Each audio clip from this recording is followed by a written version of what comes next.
Today the science dog and I are going to collect some data because you can't do any good graph without data. And what we're going to analyze is the trees in my yard. My yard is filled with all kinds of different trees. It has maples and crepe myrtles. And I'm going to record each one that I find on a data table. I'm going to make just a very simple list of the type of tree and the number of each tree so that I can use this information later on. I have evergreens like firs and dogwoods and magnolias. My yard also has holly trees. These are evergreens too. Now my list is complete with the number of each type of tree that I found in my yard. Let's go graph. This year in biology, we're going to talk about three main types of graphs. The first one that you see here is a bar graph.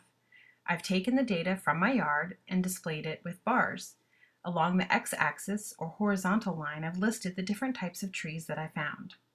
Along the y-axis or vertical line, you'll see the number of trees of each type that I found in my yard. Bar graphs are good for showing data that are not necessarily related. Just because I have a maple tree in my yard does not mean that I will necessarily have a crepe myrtle. It just shows that there are different types of things that I've found in the same place. The second type of graph we're talking about this year is the pie graph. This is good for showing a percent of a whole. Here I've added all the trees that I've found together and then calculated the percentage of each type in relation to the total of trees in my yard. The third and final type of graph we're going to talk about this year is the line graph. These are best used for showing relationships between things over time. To create this example for you, I've made up some dummy data to represent the growth of my Douglas fir tree over the last 10 years.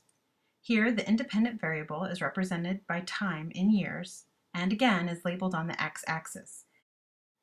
The amount of growth in inches is the dependent variable for this graph, and this is recorded on the y-axis. Remember, the independent variable is the part you, as a scientist, control. Here I am choosing years. The dependent variable is out of my control. The tree grows at its own rate. I can only record that growth. So there you have it, the three main types of graphs that we're going to do this year: bar, pie, and line. Let's get graphing. She blinded me with science.